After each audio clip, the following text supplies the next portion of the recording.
Welcome to my FPV SOS build video.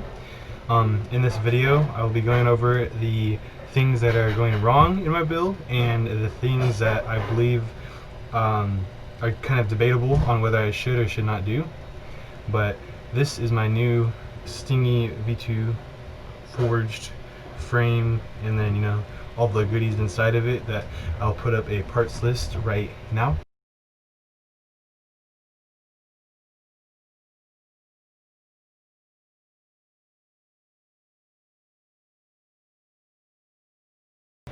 And we're back. Alright, so after you saw the parts list, now you know all the goodies that are in this bad boy. We'll be moving on to my Tranis X9D Plus with my Crossfire module and the things that went wrong with it, and then I have made work with it, which sounds weird, but it's actually working properly without working properly. So we'll go over that real quick. So this is my Tranis X90 Plus ACCST edition. Switcher on. Welcome to OpenTX. Throttle warning. Throttle warning, which is kind of interesting because it's all the way down, but throttle warning. Then we get this XSD card, which is for version 2.3, which is interesting because another thing that's correct but incorrect. I have the newest version of OpenTX 2.3, but for some reason it still tells me the expected version is this. So we'll just skip past that for now. So we have Black Hole, which is my quote-unquote name for the new build. So we got the model.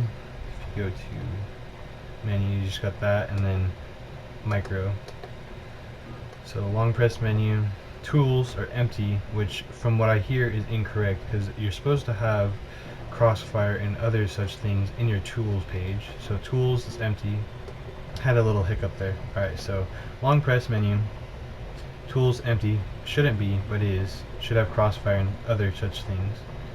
So then for here we have all the different things. There's no Crossfire, but then I hear that it's supposed to be in scripts, so I go to scripts, but there's no Crossfire in scripts either. So then I just go, okay, well, let's keep scrolling through.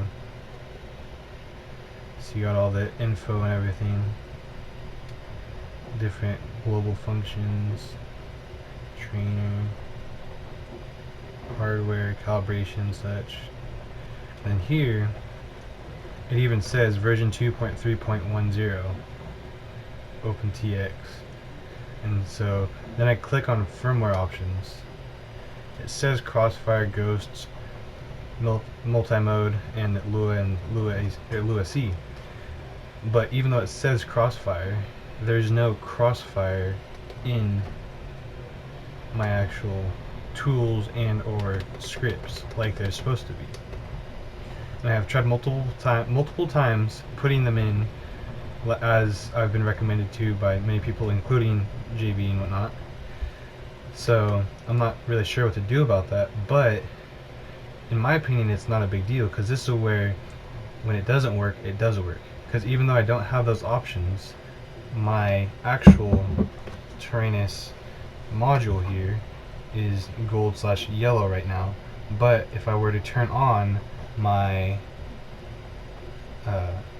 build, you would see that it turns green and everything's paired, and I can arm and disarm it and throttle up and down. So I'll show you guys that real quick. So what I'll do to show you guys what's going on is I will take the 6S LiPo, plug her in,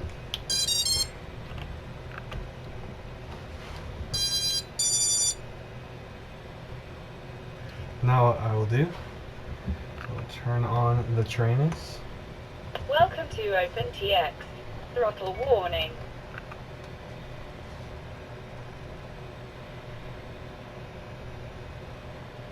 And you see they're connected. Now if that wasn't so bright, you'd see it's just regular green. And then you got the green in the actual receiver. And if I were to take my remote and if I were to arm it, it arms, disarms, if I were to arm and throttle,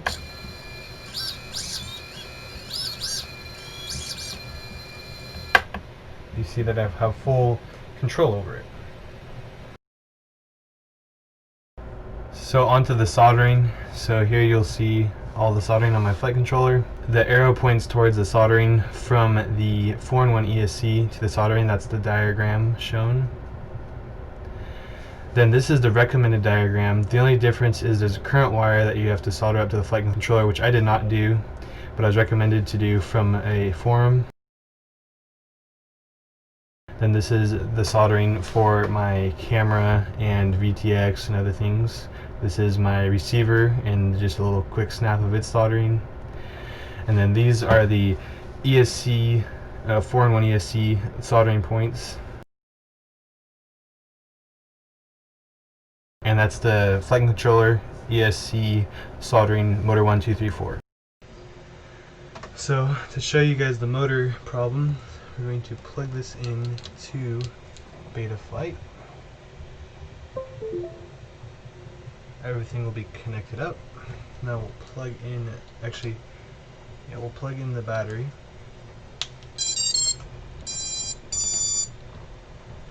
So I think you could have actually probably even seen that right there. All 4 motors do their moving, including the front 2, when starting up to make the startup noise. So now we'll connect.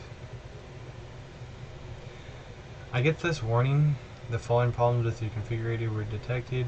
The accelerometer is enabled but is not calibrated. If you user.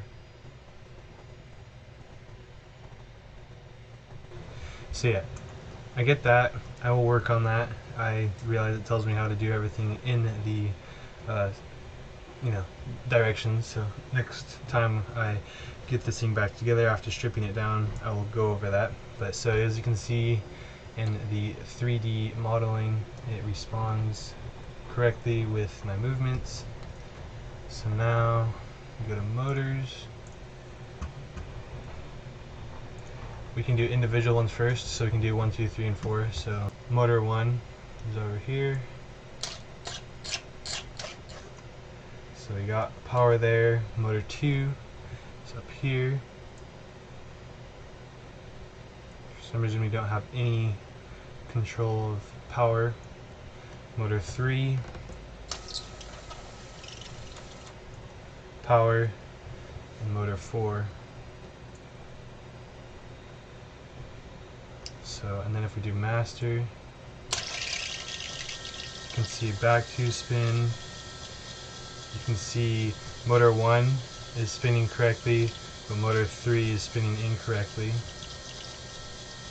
And they're spinning at different speeds because this one's about to fall off, and that one's connected better. There you go. Yeah. So that's the motor issue. You can see that the rear 2 motors are correctly spinning, the front 2 motors are incorrectly spinning.